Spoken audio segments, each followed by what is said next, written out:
ᱠᱟᱛᱮ ᱥᱟᱱᱟम ᱠᱚ ᱠᱟᱞᱠᱟ ᱦᱮᱱᱟᱜ ᱯᱮᱭᱟ ᱟᱥᱯᱚᱱ ᱱᱟᱯᱟᱭ ᱜᱮ ᱦᱮᱱᱟᱜ ᱯᱮᱭᱟ ᱟᱨ ᱛᱮᱦᱮᱧ ᱫᱚ ᱵᱟᱝᱞᱟदेश ᱡᱟᱦᱟᱸ ᱨᱮ ᱱᱤᱛᱚᱜ ᱯᱩᱨᱟᱹ ᱡᱳᱨᱥᱳᱨ ᱞᱟᱹᱲᱦᱟᱹᱭ ᱪᱟᱞᱩᱜ ᱠᱟᱱᱟ हिंदू जहाँ दो अब सानताड़ और दिकू को अदर्स कैटागरी रन हिंदू मान सनातन धर्म उनको को तो लड़ाई चलुक कना और लड़ाई दो चलुक कना मुस्लिम जहाँ दो मुस्लिम उनको को नाहाचार कना अब को चितान रे अब हिंदू चितान रे सनातन धर्म जहाँ तीन हिना नोआ तपाम दो ओका खन सृजन ओका खन सृष्टि ना नोआ तपाम दो सृजन ना छात्र और शिक्षार्थी जहाँ दो को पढ़ाव को स्कूल गिद्रा उनको खातिर सृष्टि कना चेदा से उनको मिधाव मिचिल लिदा को एसटी कोटा खन माने अब एसटी बन लतारो कना एसटी वा कोनो काज कर्म बांग हुई कना ओना खातिर को आंदोलन लेदा मिचिल को डकाव लेदा और ओंडे खन गे लड़ाई खपरी आरंभ कना शुरू कना खान अब हिंदू चितान रे नाहाचार अब अडी जोर को दाले बोना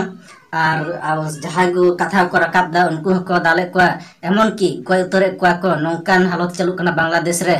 अब को बाबन जोट लेन खान दो बाबन दाड़े को अब मिट जोट हुई तबना हिंदू धर्म सनातन धर्म जहाँ तीन हिना बना सनाम को तबे जाने अब उनको मुस्लिम से मुस्लिम हर उनको बन दाड़े और बाखान दो अब चितार बहुत नाचार चलू गया दिन अब सनातन धर्म हिंदू धर्म रे अब को रगे बन मा किंतु अब मंदिर से गिरजा आकुआ गिरजा मत ठीकन गे अब मंदिर को रपुका कना अब सांतार को स्टेज को रपुका कना नोआ तो भली बांग हुई कना उनको चितार दो चीरना झुक अब को झुकड़ा बन कना अब को दाल बन मा सेना मूर्ति को ये दा उनको दो कोनो दोस्त बनवा मंदिर को दो कोनो दोस्त बनवा मंदिर ठाकुर से जहां चले देवता को उनको ची दोष उनको तो दोष बनवा किंतु अब चितार दोष हिना अब को ताल बन अब तो को ताले बन गे किंतु मंदिर को रपुदा नोआ दो भली बाको कमीदा उनको का समय दिन हिलो आको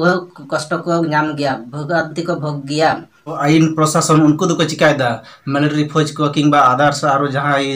सैन्य बाहिनी उनको को चिकायदा उनको को दाड़े तो खन ये लड़ाई तपाम दो चाबा दाड़े दाल दालते किंतु उनको संगे जोट को एमाकना चेदा उनको तो दोष हिना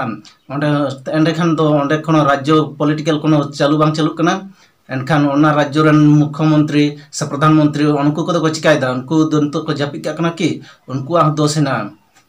को मनेदा बांग्लादेश कोन अब सानताल समाज से हिंदू कैटेगरी रेन हर उनको सनाम दाल काते बन लगा कोआ और आको राज ओडे चलू ना को चेष्टायदा ओना राज दो बांग को चलू दाड़े ढेर दिन दो चेदा से आको हो दाल को जम गया चेदा से बड़ी कमीर दो कोनो दिन हो अकोय हो जोट बाय मामा संगे बाय मामा और भली कमीर दो सनाम हर जोटे मामा वीडियो तो दमे लटू कना मा हेलन लगी मुचो दा जोहार गे।